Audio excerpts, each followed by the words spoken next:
Sa nakaraan nating video ay natapos tayo kung saan natagpuan nila Chen'er ang isang bangkay ng babae na walang damit sa tabi ng ilog.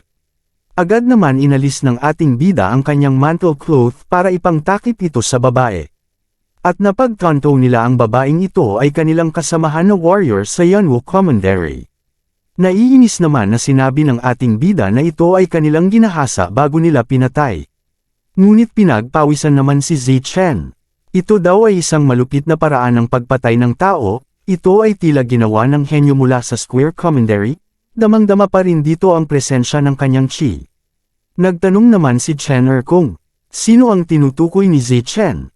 Agad naman na ipinaliwanag nito na ang kanyang tinutukoy ay si Qing Yu, itinuturing na pinakatanyag na kababalaghan mula sa pamilyang Qing, naabot na niya ang Dawn State of the Black Realm sa edad na 21. Ang dahilan daw kung bakit mabilis umunlad ang kanyang cultivation dahil may nilinang siyang evil technique na nagbibigay daan sa kanya na sumipsip ng genuine chi mula sa katawan ng mga babae. Habang ipinaliwanag ni Zichen ito ay labis naman ang kanyang pawis at nakaramdam ng takot. Ngunit ang isipan ng ating bida ay nakatuon parent sa babaeng namatay. At ililibing daw muna nila itong babaeng mandirigmang ito. At ilang sandali lamang ay natapos naman sila sa paglibing sa babae gamit ang mga bato. Dahil dito namuot ang galit ng ating bida. At kanyang papatayin daw si Qing Yu. Subalit sinabihan naman siya ni Zichen na siya ay malamang na nasa tuktok ng Dawn State, mas mahirap siyang kalabanan kaysa kay Fengji, kung sigurado daw ba ang ating bida. Ngunit sa hindi nila inaasahan ay nakaramdam ang ating bida na isang nilalang na papalapit sa kanilang direksyon. At hindi ito maganda, parang nahulog sila sa bitag. At ilang sandali lamang ay tuluyan na itong nagpakita. At kanyang tinuwanan ang dalawa. Habang ito ay nasa ere na nakasakay sa malaking ibon. Nagsalita naman ito at painsulto pa nitong sinabi na parang ang bait daw nila talaga, hindi niya akalain na mabilis daw silang mahuli. Silang dalawa ay hindi kapanipaniwala na mapatay daw nila ang mga mandirigma mula sa kanyang Square Commandery kagabi. Ito ay mga 15 sa kanila sa kanyang palagay. Wika naman ng ating bida, kung paano daw sila natunton. Sa pagkakataong ito ay biglang may nagsalita sa kanilang likod. At ito'y sumagot na hindi sila mahirap hanapin dahil sa mga nakita nilang mga bangkay na kanilang mga pinatay. Ang gansa ay iiyak ito saan man ito lumipad, habang ang isang lalaki ay iiwan ang kanyang pangalan sa tuwing siya ay mananatili. Bukod pa rito, kayo ay nag-iwan ng baho ng dugo, ang paghahanap sa inyo ay isang piraso ng cake. Agad naman silang napalingon sa kanilang likuran, at agad naman ito nakilala ni Zichen dahil ang pangalan ng hangal na ito ay Qing Yu. Subalit nanlaki naman ang mata nito, na ang katabi daw ni Chen'er ay isang napakagandang babae, at kanyang pinagmasdan ang katawan ni Zichen. Wika nito, itong mga labi nito at ang magandang figure ng kanyang katawan ay labis na nasabik ito sa laman. At kanyang inilabas ang dila nito. At sinabi pa nito sa kanyang isipan na hindi rin mababa ang kanyang cultivation kung maa-absorb daw nito ang genuine chi ni Zichen, ay baka mag-breakthrough siya sa medium state. Ngunit sa pagkakataong ito ay napagtanto na nila na sila ay nasa alanganing sitwasyon. At sila ay nagtalikuran habang nakahanda ang kanilang depensa. At sinabihan naman ni Zichen ang mga nakatagong martial artist dahil tinambangan sila ng mga ito. At inutusan niya silang lahat na pwede na silang magpakita. At ilang segundo pa ay nagsilabos na ang mga ito at sila ay nakatago sa hindi sila makita. At ilang sandali lamang ay tuluyan nakalabas at sa pagkakataong ito ay napapalibutan na sila ng mga kumag na ito. Ngunit nagsalita naman ang hangal na si Wu Xing. Bakit daw hindi pa nila binabasag ang kanilang Kailan Ball? Sa tingin daw nila ay may chance pa silang makaalis dito. Ang pakikipaglaban kay Qing Yu na mag-isa ay sapat na mahirap, at kasama si Wu Xing at ang 7 iba pang mandirigma dito, ay siguradong mahihirapan silang makatakas. Ngunit kahit nabasagin pa nila ang Kailan Ball, ay walang pupunta dito upang iligtas sila. Ang nagbabantay dito sa section na ito ay isa sa mga senior nila sa Square Commandery at ngayon lang niya nakausap ito. Naging seryoso naman ang ating bida at sinabi na lang nito na siguradong naisip na ng hangal na si Prince Wu Xing ang lahat. Sa palagay ng ating bida ay hindi maiiwasan ang kanilang kamatayan ngayon. Ngunit sa tinura ng ating bida ay hindi sang-ayon ang kumag na si Qing Yu. At ito'y ngumiti na ang kamatayan lang daw ng ating bida ang hindi maiiwasan, pero yung dilag na naka-purple na kasama nito na si Zichen, sayang naman kung papatayin nila siya. Wika din ng isang kumag. At sinabihan niya si Qing Yu, na young master kapag natapos na daw ang kanyang pag-absorb ng chi niya, ay ibahagi niya ito sa kanyang mga kasamahan at hayaan niyan rin silang magsaya. Ngunit sinabi na lang ni Zichen sa mga hangal na ito, na ang kapal daw ng kanilang mukha para sabihin yun sa kanya. At bigla itong umatake at kanyang itinusok ang espada nito. Ngunit hindi naman nakaiwas pa ang kumag na ito dahil sa bilis ni Zichen. Subalit bago man ito tumama ay biglang sumulpot si Qing Yu at kanyang napigilan ito gamit ang kanyang kamay. At ito'y ngumiti at sinabihan niya ito, na tingnan nila kung ano pa ang maaari niyang gawin. Hinawakan naman nito ng mahigpit ang espada ni Zichen. Dahil dito ay hindi na niya mahatak pa ang kanyang espada, at nakita na lang nito ang kulay berdeng demonic na kamay nito. Dahil dito ay nagdesisyon na lang si Zichen na bitawan na lang ang kanyang espada at ito'y tumalon pa atras. Nagsalita naman ang hangal na si Qing Yu, na hindi masama, ito talaga ang mababang klaseng spiritual na martial technique na berdeng kamay ng demonyo, at nagsanay siya sa isang tiyak na antas ng karunungan. Walang espada ang makakagawang sugatan ang kanyang katawan at walang apoy ang makakasunog sa kanya sabay intinapon nito ang espadang hawak niya. At sa pagkakataong ito at siya na din ang umatake at ito'y biglang tumalon sa ere. Kinabahan naman si Zichen at ito'y pinagpawisan, dahil mabilis itong umatake sa kanya. At makikita naman natin na nakaiwas ito ngunit kahit na nakaiwas siya ay tinamaan pa rin ito sa lakas ng pagsabog at impact nito. Sa kabilang banda, nakita naman ito ng ating bida, ang pagsugod ulit ni Qing Yu, na kung hindi niya tutulungan si Zichen ay malalagay sila sa matinding problema. Subalit hindi na niya ito naiwasan pa ni Zichen. Habang pasugad naman ang kumag na ito gamit ang kanyang kamay at sinabihan niya si Zichen, na maaaring mas mabuti para sa kanya kung titigil siya sa pakikipaglaban.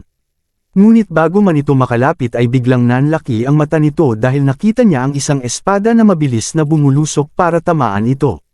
Biglang umatras ito ng bahagya para iwasan ang espadang ito. Ang pag-atake na yun ay nanggaling mismo sa ating bida, dahil kung hindi niya ito ginawa malamang sa malamang ay tatamaan si Zichen. Subalit sa ginawa ng ating bida ay labis na nagpabigla sa mga kumag na ito. Itinapon niya ang kanyang sandata, sinusubukan ba niyang patayin ang sarili nito? At dahil dito ay agad na silang umatake.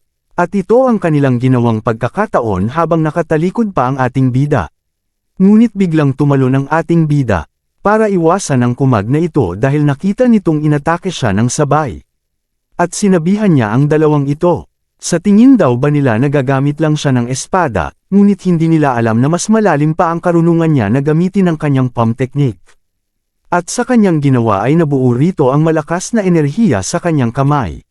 At kung umabot ka na dito ay siguradong nakapag-subscribe ka na sa ating channel bilang pagsuporta nyo sa akin at pakipindot na rin ang like at kung gusto mong magbigay ng solidong suporta kay Idol ay pakipindot na rin ang super thanks dyan sa ibaba. Para may shoutout kita sa susunod nating video. Maraming salamat mga idol. At ilang sandali pa at tuluyan na niyang pinang-atake ito sa dalawang kumag ang kanyang elephant proj na palm technique. At makikita naman natin ang malakas na pagsabog na enerhiya ang naganap sa kanilang lugar. Sa makapal na usok ay makikita natin na bumaba na ang ating bida kasama nito ang dalawa na wala ng buhay. Ngunit sa kabilang banda, nagsaad naman ang hangal na si Wu Xing habang ito'y nasa himpapawid. At sinabihan niya si Qing Yu, kung ano pa ginagawa nito, bilasan na daw nitong patayin ang babaeng ito at bumalik siya para patayin si Chen Er. Sumagot naman na pabalang si Qing Yu, na paano daw nitong magagawang patayin ang isang napakagandang playtoy, at hayaan daw siyang magsaya sa kanya. Subalit pahabol pa ng hangal na ito. Napatayin na niya ito at gagantimpalaan siya ng 30 babaeng mandirigma na mga Dawn State. Sa tinura ng hangal ay natuwa naman ang kumag na ito. Wika nito dapat daw na mas maaga pa nitong sinabi sa kanya ay tatanggapin niya ang alok nito at kanina pa niya dapat itong napatay. At kanyang inatake si Zichen gamit ang kamay nito. Agad naman na naiwasan ni Zichen ito dahil sa mabilis niyang reaksyon. At hinanda nito ang kanyang paa para sa kanyang counter-attack. At matagumpay naman siyang tinamaan niya ito sa dibdib ang kumag na ito. Subalit sa kanyang ginawang atake ay walang naging epekto ito bagkus sinabihan pa siya nito na tingnan daw nila kung saan siya maaaring tumakbo sa oras na ito. Kahit na ang babaeng ito dito ay mas magiliw, sino ang nakakaalam na magiging ganito siya kalakas, at ito daw ang gusto nito. Ngunit saad naman ni Zichen sa kanyang isipan, na hindi man lang siya gumalaw at sinalo ng buo ang kanyang sipa. At siya daw ay kanyang minamaliit. Bago man ito lumapag sa lupa ay ginamit nito ang kanyang kamay pang tukod at para sa kanyang ginawang sipa. Tinamaan naman ito sa kanyang mukha at tumalsik ang kanyang dugo. Nakita naman ni Zichen ang espada nito sa kanyang likuran. Agad niya itong kinuha at nagmadaling tumalon palayo. Inilabas naman ng kumag na ito ang kanyang dila at sinabihan niya si Zichen na talagang kawili-wili itong maging kalaban. Subalit sa pagkakataong ito ay ginamit na ni Zichen ang kanyang spiritual stage sword technique, at makikita naman natin ang nabuong enerhiya sa kanyang espada. At sabay ginamit pa nito ang strong wind and flying snow at ito'y umatake. At isang malakas na pagsabog na enerhiya ang nangyari sa kanyang ginawa. Subalit nasalag naman ito nang kumaggamit lang ang kamay nito. Ngunit hindi naman ito inaasahan ni Zichen, na ang kanyang berdeng kamay na demonyo ay hindi kapanipaniwala na kaya niyang tanggapin ang kanyang malakas na wind-flying snow gamit ang kanyang mga kamay. Ngumiti naman ang kumag na ito at sinabihan niya ito na maaaring hindi isang masamang pagpipilian kung pipiliin daw niyang sumuko. At sa pagkakataong ito ay siya na rin ang umatake. At tikman daw nito ang kanyang berdeng kamay na demonyo. Subalit agad naman naka-atres si Zichen ngunit tinamaan pa rin ito para mapunit ang kanyang suot na damit. At nagtamo ito ng pinsala sa kanyang katawan. Kung magpapatuloy ito baka hindi na siya makaligtas pa. Baka hindi na niya mapatay pa ang ating bida. At napatingin naman ito sa ating bida bagamat siya ay naatasang pumatay sa kanya, ngunit hindi nito maitatanggi na siya ay talagang isang matuwid na tao. Subalit ginamit na nito ang kanyang huling pinaka-malakas na atake. Itinaas nito ang kanyang espada at nabuo dito ang malakas na liwanag na enerhiya. Sa mga oras na ito ay hindi naman makapaniwala ang kumag na ito na kaya pang maglabas ng ganitong kalakas na enerhiya si Zichen. Napasabi na lang ito na ito ay mapanganib. At ilang sandali lamang ay tuluyan nang ang pinakawalan nito ni Zichen. At isang malakas na kidlat ang tumama sa hangal at ito'y sumabog ng malakas. Sa kabilang banda, nakita naman ito ng ating bida at napaisip na lang ito. Tulad ng mapanirang kapangyarihan na iyon ay natatakot siya na ibinigay ni Zichen ang lahat ng kanyang lakas sa ataking yun. Bumalik naman tayo ng eksena. At makikita naman natin si Zichen na nakahandusay ito sa lupa. At makikita naman natin sa makapal na usok si Qingyu at ito'y naglalakad na parang walang nangyari sa kanya sa ginawang atake ni Zichen. Agad naman ito hinawakan sa paa. Habang ito'y tumatawa, tingnan daw nila kung paano siya magiging masaya kasama siya. Subalit biglang may espadang lumitaw sa kanyang mukha. Agad naman naiwasan ito ng hangal. Ang ginamit ng ating bida na Sacred Breaking Plum Sword. Ngunit sunod naman itong ginamit ang kanyang Sacred Guiding Sword. At hindi nakaiwas pa ito at nasalo nito ng buo ang atake ng ating bida sa kanyang dibdib. Bumagsak naman ang ating bida sa lupa dahil nawalan ito ng balanse. At napa-atres naman ang hangal na si Qingyu. Tumawa naman ang malakas ang kumag na ito, at sinabi nito sa ating bida na nagawa niya talagang saktan siya. Ang ikasyam na prinsipe, siya talaga ang dalubhasa ang pagpatay sa kanya ay may higit na kahulugan ngayon. At sabay labas nito ng kanyang enerhiya, na sanhi ng pagkapunit ng damit nito. At ilang sandali pa ay ang natamo nitong pinsala ay bigla itong naghilam dahil sa kanyang healing power. Hindi naman ito inaasahan ng ating bida na kayang pagalingin nito ang kanyang sugat. Agad naman na sumugod ang kumag na ito at sa pagkakataong ito ay ginamit na niya ang kanyang Green Devil's Cry. Subalit naging seryoso naman ang ating bida habang hinaantay nito ang kumag na makalapit. At ilang segundo lang at ginamit na ng ating bida ang kanyang Bell of the Sacred Sword Guiding Sword. At lumitaw ang malaking bell na kanyang pangdepensa. Subalit naging kagustuhan pa ng kumag na ito na wasakin ang ginawang pangdepensa ng ating bida.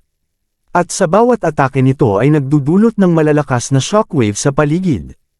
At makikita naman natin ang paglabas ng dugo sa kanyang bibig at ilong nito dahil nasa salo nito ang malakas na impact. At ilang sandali lamang ay makikita natin ang malakas na pagsabog ang nangyari matapos mawasak ang depensa ng ating bida at kasabay nito ang pagtalsik ng tipak ng lupa.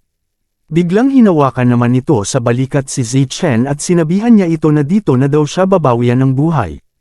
Ngunit ngumiti naman ng bahagya si Zichen na parang may inaasahan ito. Biglang sumulpot ang ating bida sa itaas.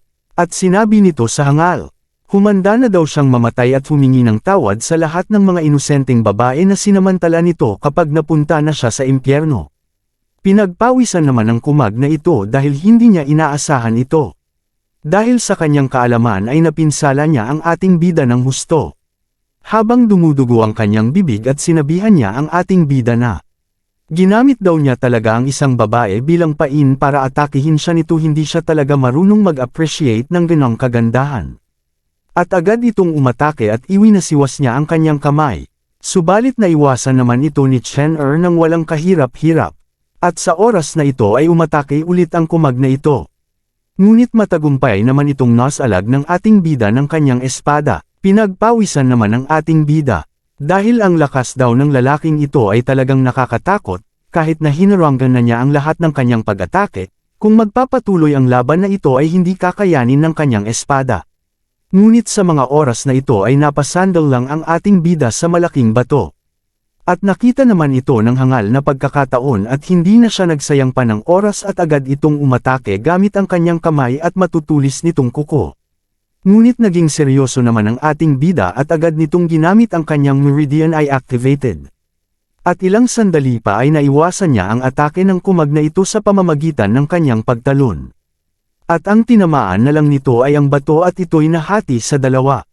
Subalit hindi naman may pinta ang mukha ng kumag na ito. Dahil sa ginawa ng ating bida. Sa pamamagitan ng kanyang mga galaw ay na-activate ng ating bida ang kanyang median eye. Ito daw ay imposible. Isa sa mga henyo mula sa Square Commandery ay nagawang i-activate ang kanilang Meridian Eye. Paano magagawa ng isang spoiled na prinsipe mula sa isang maliit na commandery ang posibilidad na ma-activate niya ito ay napakaliit. Ngunit nagsalita naman si Zichen at sinabihan niya si Chen kung ayos lang ba siya. Subalit makikita naman natin ang ating bida na kakalipag lang nito at ito ay napa-atres ng bahagya. At sumagot naman ito na ayos lang daw siya. At tinanong naman niya si Zichen kung okay lang ba ito at lalo na ang kanyang mga pinsala. Agad naman sinabi nito na ayos lang siya. Sambit pa nito, sila ay magtulungan at patayin nila ang mga ito dahil ito lang ang kanilang paraan. At si Zichen na ang haharap kay Qing Yu, habang ang ating bida naman ay ang haharap sa iba pang 5 mandirigma. At kaya pa niya itong pigilan sa kanyang 10 strike. Pansamantala, kailangan niyang patayin ang iba sa pinakamabilis na panahon pagkatapos nito. Magkakaroon lang sila ng pagkakataong makatakas habang nagtutulungan sila para talunin si Qing. Ngunit hindi naman naging sang-ayon ang ating bida sa nais ni Zichen. At sinabihan niya ito na, siya ay malubhang nasugatan, sa tingin niya mas mabuti pang ang ating bida na lang ang haharap sa kumag na si Qing Yu, dapat daw siyang pumunta at harapin patayin ang iba pang 5 warriors. Ngunit nanindigan pa rin si Zichen. At nagsimula na itong humakbang. At sinabihan niya si Chen na, hindi, na si Qing Yu ay hindi siya nito mapapatay, kaya naman confident siya na kaya niyang tumagal sa laban hanggang 10 strikes, kung mula sa ating bida kung siya kakaharapin nito ay siguradong papatayin siya sa 5 strike lang. Subalit hindi naman pumayag ang ating bida sa kagustuhan ni Zichen. Hindi daw siya sigurado tungkol sa kanyang sinasabi at bigla itong sumugod. Ngunit sinabi na lang ni Zichen at ito'y nagdahilan na. Kaya lang ayaw niya itong kasama siya. Ito ay hindi tulad ng kanyang kamahalan upang maging matapang, ngunit iyon din ang dahilan kung bakit hinahangaan ang ating bida. At ilang sandali lamang ay tuluyan nang nakalapit ang ating bida.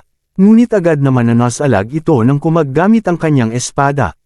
Subalit pinagmamasdan ni Zichen ang dalawa na nagpapalitan ng kanilang malalakas na atake. Bigla naman nagsalita ang isang kumag. At sinabihan niya si Zichen na paano nito lalabanan silang 5. Ngunit sarkastiko namang sumagot si Zichen na silang 5 sila ay walang iba kundi mga bangkay na sa kanyang mga mata. At makikita naman natin na napapalibutan siya ng 5 warriors. Subalit sinabihan naman siya ng isang babae, na mayroon siyang lubos na personalidad, na maging matigas pa rin kapag nasa pintuan na siya ng kamatayan, hindi nakakagulat na interesado si Young Master Ching sa kanya. Bakit hindi na lang maging katulad nito at manatili kay Young Master Ching, hindi ba't napakahusay daw nito, magagawa niyang makuha ang lahat ng mga mapagkukunan ng cultivation. Ngunit naiinis naman si Zichen sa mga tinura ng kumag na ito, at sinabihan niya ito na siya ay madungis na puta, ang lakas ng loob daw nito na ilagay siya sa ganung bagay. At siya ay parehong kategorya at kung inaasar daw siya nito, at sabay itong umatake. Subalit agad naman itong naiwasan ng kumag na ito, at napasabi na lang ito na siya ay napakabilis. Ngunit biglang lumitaw ang isa pang kumag at ito'y tumawa. At ito ay umatake gamit ang kanyang kamao. Subalit ngumiti naman si Zichen. At sinabi niya sa kumag na ito, ang isang pangit daw na kagaya nito ay labis na nakakasuka, at kung nakarinig na ba siya ng isang bagay na nanggaling sa ibang direksyon na narinig niya. At mabilis niyang itinutok ni Zichen ang kanyang espada sa lalamunan ng kumag na ito. Sa kabilang banda, nakita naman ng hangal na si Zuo Xing. Ang pangyayari, wika nito, ang mga galaw na pinapakita ng babaeng ito ay parang professional trained killer ay kakaiba. Subalit napaisip naman ito kung bakit may kasamang killer ang prinsipe ng Yanwo na ating bida. Abangan sa susunod nating video ang kapana-panabik na eksena na ating matutunghayan. At makikita natin si Zichen kung paano niya lilipunan ang buhay ng kanyang mga kalaban, at higit pa dyan makikita naman natin ang ating bida habang ito'y nakahandusay sa lupa, at ito ay ang ginamit na pagkakataon para umatake ang hangal na si Wu Xing gamit ang kanyang palaso habang ito'y nasa ere. At kung bago ko lang sa ating channel ay pindutin muna ang subscribe button at open muna din ang notification bell para lagi kang updated sa susunod nating video. At kung nakapag-subscribe ka na ay huwag kalimutang mag-like at mag-comment sa ibaba.